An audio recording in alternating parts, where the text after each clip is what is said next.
आलसी लड़के की कहानी। एक बहुत ही भोला भाला सा आलसी लड़का था। वह कोई काम नहीं करना चाहता था, बस खाना खाता, घूमते और सोते रहता था। एक दिन उसे किसी ने बताया कि एक आश्रम है जहाँ पर कुछ नहीं करना पड़ता है और हर दिन 2 समय का खाना और नाश्ता मिलता है। तुम वहाँ जा कर के रहो। उस आलसी लड़के ने सोचा कि यह तो बहुत ही बढ़िया है और वह उस आश्रम में जाकर रहने को सोचा।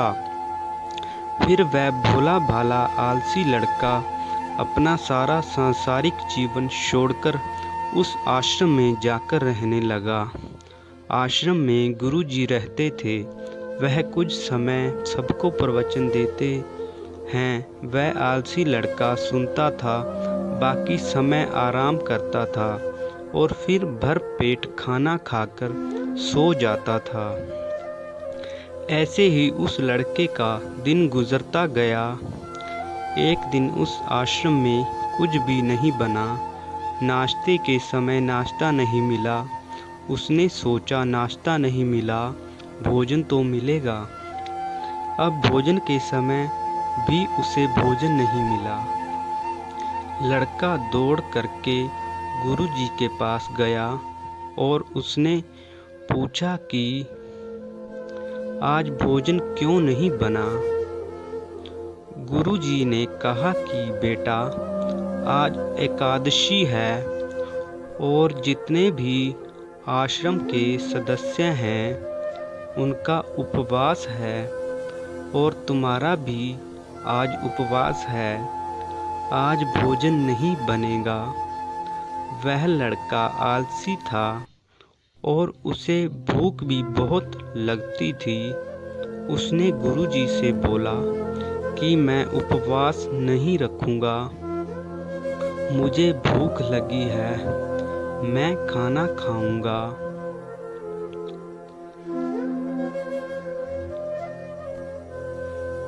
गुरुजी ने बोला, ठीक है, जाओ भंडारे में से सामान लेकर आओ और आश्रम में नहीं, बाहर ले जाकर के बना लो। लेकिन याद रखना, भोजन बनाने के बाद सबसे पहला भोग भगवान को लगाना और फिर तुम प्रसाद पाना। वह लड़का बोला, ठीक है, और फिर अनाज लेकर नदी की ओर पहुंचा। भोजन पकाने लगा, तैयार हुआ। उसके बाद कहने लगा कि भगवान श्री राम आइए, पधारिए, भोग लगाइए। अब जब उसे लगा कि भगवान तो आ नहीं रहे हैं, तो फिर कहने लगा कि मुझे मालूम है आपको तो अच्छा खाने की आदत है, मैं बना नहीं पाया और मुझे अच्छा भोजन बनाना भी नहीं आता। लेकिन जो भी रूखा सूखा बना है आकर खा लीजिए।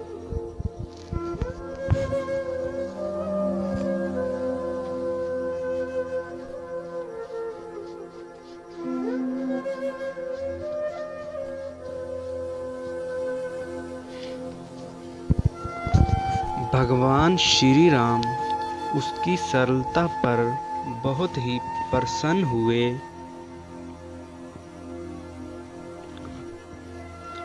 और उस लड़के को दर्शन दे दिए।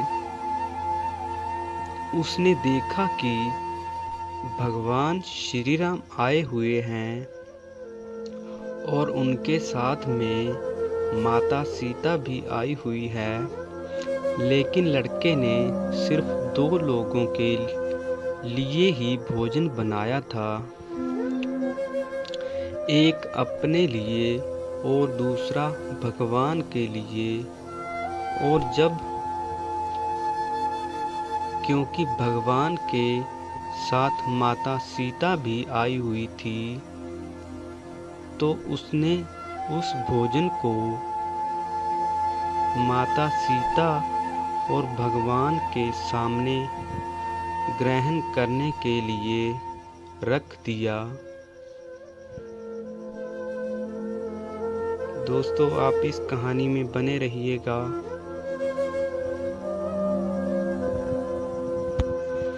भगवान श्री राम और माता सीता ने भोजन किया और उसके बाद जब वह जाने लगे तो यह भोला सा आलसी सा लड़का बोला कि प्रभु, आप आए, दर्शन दिए, बहुत अच्छा लगा। मुझे खाने को कुछ नहीं मिला, लेकिन कोई बात नहीं।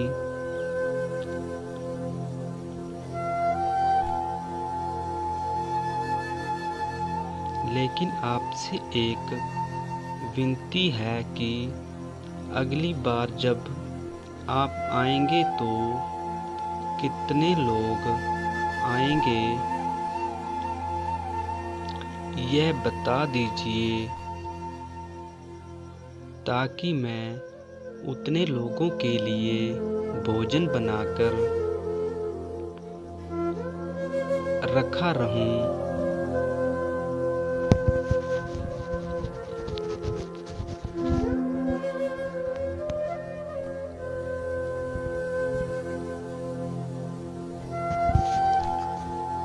भगवान श्री राम मन ही मन मुस्कुराए और फिर अंतर्ध्यान हो गए।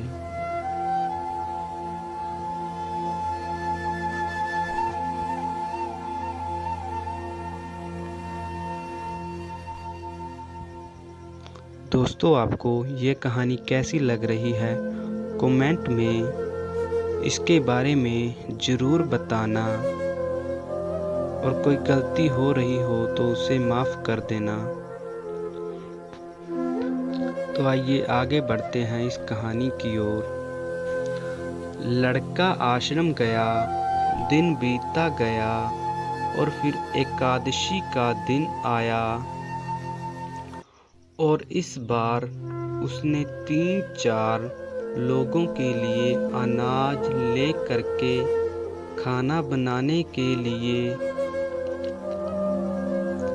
नदी के किनारे पहुंचा और उसने बड़े प्रसन्नता से भोजन बनाया और इंतज़ार करने लगा कि प्रभु आइए और भोग लगाइए।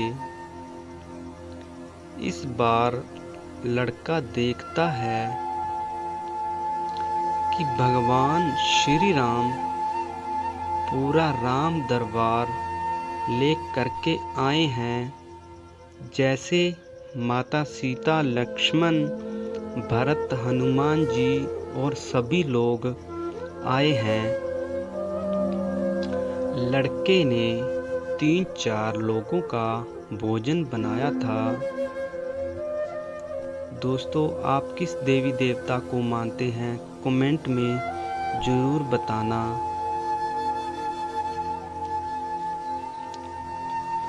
और इस बार भी भोजन कम पड़ गया। लड़के ने निराश होकर भोजन को प्रभु के आगे रख दिया। उन्होंने भोजन किया और फिर चले गए और इस बार भी लड़का फिर से भूखा रह गया। साथियों, क्या आपने कभी किसी भूखे व्यक्ति को खाना खिलाया है? कमेंट में ज़रूर बताना और जय श्री राम जरूर लिखना। आइए बढ़ते हैं कहानी के आगे। अब लड़का फिर आश्रम गया। दिन बीतता गया और फिर एकादशी का दिन आया और इस बार गुरुजी से कहने लगा, गुरुजी, मुझे इस बार थोड़ा ज़्यादा अनाज चाहिए। गुरुजी सोचने लगे कि यह इतना सारा अनाज का करता क्या है, कहीं इसे बेचता तो नहीं है। फिर उन्होंने कहा कि ठीक है, भूख से परेशान रहता है। लड़के ने कहा कि नहीं गुरुजी, मैं भूख से परेशान नहीं रहता हूँ। प्रभु के साथ बहुत लोग आते हैं, उनको भी तो भोजन कराना पड़ता है।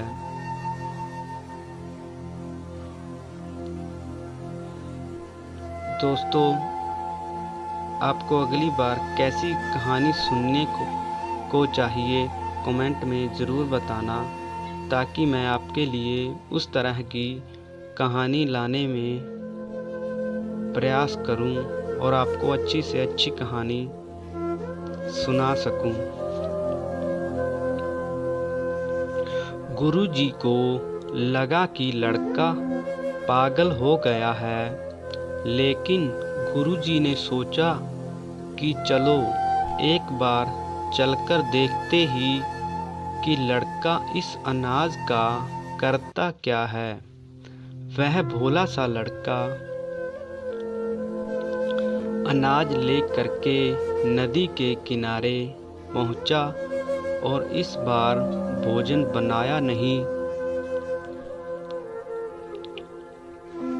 उसने सोचा कि प्रभु हर बार ज़्यादा लोगों को ले करके आते हैं, इस बार वह जितने भी आएंगे खुद बना करके भोग लगा लेंगे। और फिर प्रेम से प्रभु को बुलाने लगा। दोस्तों, आप किस शहर में रहते हैं या किस गांव में रहते हैं, कमेंट बॉक्स में ज़रूर बताना। अपने शहर का नाम या गांव का नाम ज़रूर लिखना, ताकि पता चले ये कहानी कहां तक पहुंच रही है। और हमारी इस वीडियो को ज़्यादा से ज़्यादा लोगों तक पहुंचाने की कोशिश करना। गुरुजी ये सब छुपकर देख रहे थे कि यह भोजन तो बनाया नहीं और प्रभु को बुला रहा है, लेकिन लड़के ने देखा कि इस बार प्रभु के साथ बहुत से लोग आए हुए हैं, तो उसने प्रभु के सामने हाथ जोड़कर कहा कि प्रभु माफ़ करना, आप बहुत सारे लोग आते हो, मुझे संख्या पता नहीं होती है और मेरी हिम्मत भी नहीं होती है कि इतने सारे लोगों के लिए भोजन बनाऊं। आप समय आइए, बनाइए, खाइए और भोग लगाइए। प्रभु मुस्कुराते हैं और अपने साथ आए सभी लोगों के साथ मिल करके भोजन बनाते हैं। गुरुजी यह सब छुप करके देखते हैं और फिर लड़के के पास आ करके कहते हैं कि तुम यह कर क्या रहे हो। लड़का कहता है कि गुरुजी, आपको दिख नहीं रहा है कि भगवान श्री राम पधार चुके हैं, माँ सीता आई हुई है, हनुमान जी आए हैं और भी सभी लोग आए हुए हैं। भोजन बन रहा है।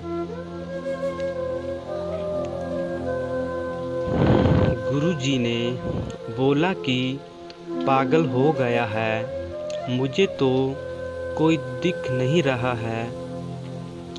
लड़का गुस्सा हो गया और बोला, प्रभु आप ये क्या कर रहे हो? एक तो मुझे भूखा रखा है और गुरुजी को दर्शन नहीं दे रहे हो। जो मुझे पागल समझ रहे हैं, कृपया करके गुरुजी को दिख जाओ। भगवान बोले, नहीं, मैं इन्हें नहीं दिख सकता। लड़का बोला, क्यों नहीं दिख सकते?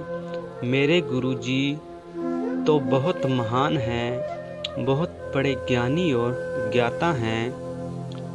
भगवान बोले, हाँ, ज्ञानी और ज्ञाता होंगे, लेकिन तुम्हारी तरह सरल नहीं हैं। जो सरलता तुम में है, वो तुम्हारे गुरुजी में नहीं है। लड़के ने यह बात गुरुजी से कह दी कि भगवान श्री राम कह रहे हैं कि आप में सरलता नहीं है, आप मेरी तरह सरल नहीं हैं, इसलिए आपको दिख नहीं सकते। गुरुजी की आंखें नम हो गई और रोने लगे और बोले कि बिल्कुल सही कहा, मेरे अंदर तुम्हारे जितना सरलता नहीं है। और फिर माफ़ी मांगने लगे।